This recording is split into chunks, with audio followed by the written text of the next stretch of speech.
فیصلہ تو ہی صادر فرماتا ہے، تیرے خلاف فیصلہ صادر نہیں کیا جا سکتا۔ وَإِنَّهُ لَا يَذِلُّ مَنْ وَالَيْتَ، جس سے تو محبت کرے وہ کبھی ذلیل رسوا نہیں ہوا کرتا۔ وَلَا يَعِزُّ مَنْ عَادَيْتَ، اور اے اللہ جو شخص تجھ سے، وہ شخص عزت نہیں پا سکتا جس کا تو دشمن بن جائے۔ تبارکت ربنا وتعالیت، اے ہمارے رب تو بڑا ہی برکت والا ہے اور بڑا ہی بلند و بالا ہے۔ سیدنا حسن رضی اللہ عنہ وارضا اپنے دل میں اللہ کا خوف رکھنے والے، اللہ کا ڈر رکھنے والے، جب وضو کرتے، نماز کے لیے کھڑے ہوتے، آپ کا جوڑ جوڑ کانپ اٹھتا، آپ کا چہرہ زرد ہو جاتا۔ کہنے والے نے کہا اے سردار، جب آپ نماز کے لیے کھڑے ہوتے ہو آپ کا جوڑ جوڑ کانپتا ہے، آپ کے چہرے پہ خوف کے آثار طاری ہو جاتے ہیں۔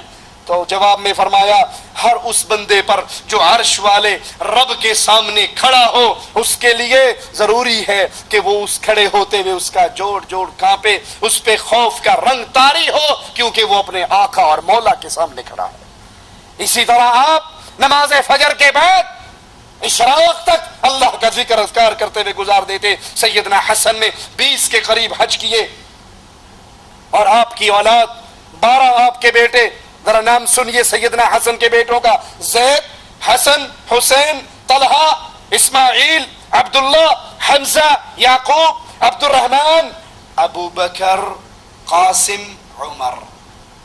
سیدنا حسن کے بیٹوں میں 2 نام آپ نے سنے، ابو بکر، عمر۔ لوگوں کو تاثر دینے والوں کہ ابو بکر اور عمر تو اہل بیت کے دشمن تھے، نعوذ باللہ۔ کوئی اپنے لختے جگر کا نام اپنے دشمنوں کے نام پہ بھی رکھتا ہے؟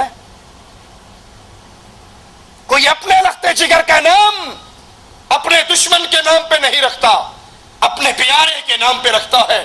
حسن نے اپنے بیٹے کا نام حسین رکھا تو اسی حسن نے اپنے بیٹے کا نام ابو بکر بھی رکھا، اس نے اپنے بیٹے کا نام عمر بھی رکھا۔ کیوں؟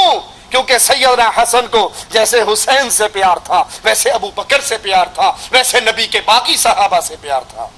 اور ایک اور بات بھی سن لیجئے، سیدنا عمر بن حسن، یاد کر لیجئے اس بات کو، سیدنا عمر بن حسن، قاسم بن حسن، عبداللہ بن حسن میدان کربلا میں سیدنا حسین کے ساتھ شہید ہوئے۔ کربلا کے قصے سنانے والے ذاکروں سے کبھی نہیں سنو گے، وہ بتا دیں کہ عمر بن حسن حسین کے ساتھ شہید ہوئے۔ اگر وہ لوگوں کو کہے کہ واقعی عمر بن حسن بھی کربلا میں سیدنا حسین کے ساتھ شہید ہوئے، سوال کرنے والا کرے گا کہ یہ عمر حسن کے خانوادے میں کیسے آ گیا؟ حسن نے اپنے بیٹے کا نام عمر کیوں رکھا؟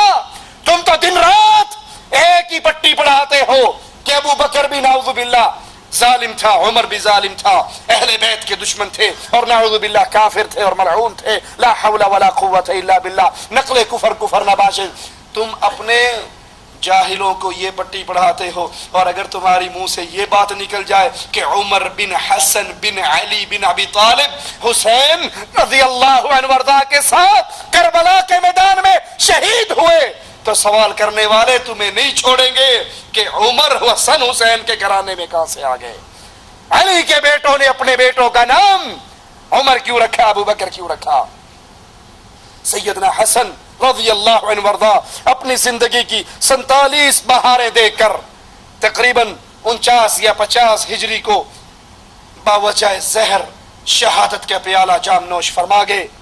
ثعلبہ بن مالک جو سیدنا حسن کے جنازے میں شریک تھے، مدینے میں آپ کا جنازہ باقی قبرستان میں آپ کو دفن کیا گیا، کہا سیدنا حسن کے جنازے پر اتنا ہجوم تھا، اتنا رش تھا، اگر ایک سوئی بھی گرا دی جاتی تو وہ سوئی زمین پہ نہ گرتی، کسی نہ کسی کے سر پہ گرتی۔ اتنا رش تھا، اتنا ہجوم تھا، اتنے لوگ سیدنا حسن کا جنازہ پڑھنے کے لیے آئے۔ آخری بات کہہ کر اپنی بات کو ختم کرتا ہوں۔ یہ بات احسن المقال کے اندر بھی، منتہی الاعمال کا ترجمہ ہے، اس کے اندر بھی موجود ہے کہ سیدنا حسن رضی اللہ عنہ وارضا کو زہر دیا گیا، اور اصول کافی کے اندر موجود ہے ان الائمہ یعلمون الغیب، وَيَعْلَمُونَ مَتَى يَمُوتُونَ وَأَنَّهُمْ لَا يَمُوتُونَ إِلَّا بِإِخْتِيَارٍ مِّنْهُمْ کہ ہمارے آئمہ معصومین کو علم غیب ہوتا ہے. رسول کریم کو علم غیب تھا، سیدنا علی کو تھا، حسن کو بھی تھا، حسین کو بھی تھا رضوان اللہ علیہم اجمعین. ہمارے جتنے آئمہ معصومین ہیں یہ سارے کے سارے عالم الغیب ہیں، اور سارے کے سارے یعلمون متی یموتون جانتے ہیں وہ کب مریں گے.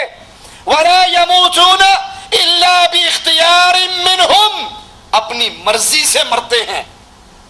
روایت سن لی آپ نے. اور بحار الانوار کے اندر یہ لفظ موجود ہیں کہ ہمارے جتنے امام ہیں یا ان کو زہر دے کر مارا گیا ہے یا ان کو مظلومیت کی حالت میں شہید کیا گیا ہے. اب دو باتیں آپ کے سامنے آ گئی. ایک تو دعویٰ ہے کہ سیدنا حسن کو علم غیب تھا، تمام ائمہ معصومین کو علم غیب ہے، اور ایک طرف تسلیم کرتے ہیں کہ سیدنا حسن کو زہر دے کر مارا گیا. اے عقل مند لوگوں، ایک لمحے کے لیے یہ رب کی دی ہوئی عقل استعمال تو کرو. اگر سیدنا حسن کو علم غیب ہوتا تو ان کو پتا ہوتا نا یہ پانی یا یہ کھانا اس میں زہر ہے، انہیں پتا ہوتا نا، تو پھر وہ زہر والا کھانا کیوں کھاتے؟ حسن کے نانا محمد کریم صلی اللہ علیہ وسلم کو خیبر کے اندر زہر والا کھانا دیا گیا، وہ کھانا آپ نے اپنے منہ مبارک میں ڈال لیا. وفات کے قریب کہا عائشہ رضی اللہ تعالی عنہا، مومنوں کی ماں کو خطاب کرتے ہوئے کہا وہ زہر جو میں نے خیبر میں کھایا تھا آج میری رگوں کو کاٹ رہا ہے. نبی کو بھی علم غیب نہ تھا، اللہ نے وحی کر کے بتایا.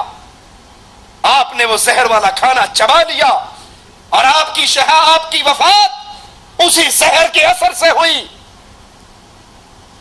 اور آپ کے پیارے نواسے آپ کے پھول حسن نے بھی زہر والا کھانا کھایا.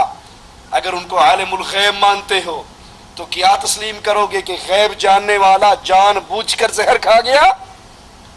علم غیب ایک اللہ کا خاصہ ہے. اللہ اپنے نبیوں کو جو بات چاہتا ہے بتا دیتا ہے، اور جو نہیں بتاتا وہ خاص اللہ کا خاصہ. اقول قولی ھذا واستغفر اللہ لی ولکم ولسائر المسلمین فاستغفروہ انہ هو الغفور الرحیم.